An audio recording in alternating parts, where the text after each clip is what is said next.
O dažnai būna taip, kad pacientas nesiema pats daryti savo sveikatai daug procedūrų, tų papildomų, jau kaip sakau, išėjęs iš ligoninės dėl to, kad neturi resursų. Aš manau, resursai įtakoja tikrai geresnį rezultatą, nes tai yra reabilitacijos, papildomas kineziterapijos.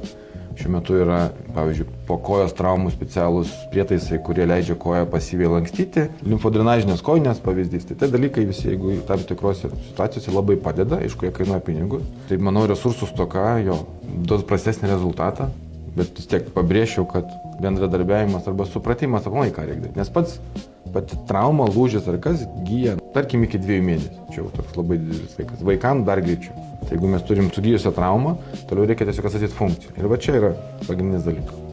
Kadangi pati turėjau traumą prieš 2 metus, man buvo operuotas kelias ir tikrai, kas mane sekat jau senai, matėt, kiek reikėjo pastangų man, kad mano keliui greičiau atsistatyti. Tai yra procedūros masažai. Čia aš nekalbu apie reabilitaciją. Reabilitacija man truko 2 savaitės, bet aš važinėjau į Kauną, aš dariausi dar papildomas procedūras kaip masažai, einu iki dabar pas privatų trenerį, kuris treniruoja konkrečiai mano lokaliai kelią ir darom pratimus.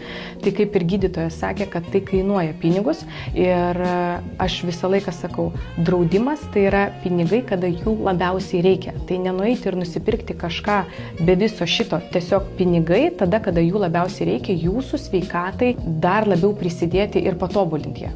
Ir dar vienas dalykas, jūs turite suprasti, kad ta išmoka, kurią jūs gaunate už įvykusią traumą, tai nėra jūsų uždarbis, tai nėra jūsų atlyginimas, tai yra pinigai, kad jūs galėtumėt be tų pinigų, kuriuos jūs esat galbūt jau pakaupę, jų neleisti, o išleisti tai, ką išmokėjo jums draudimas už esamas procedūras ir reabilitaciją.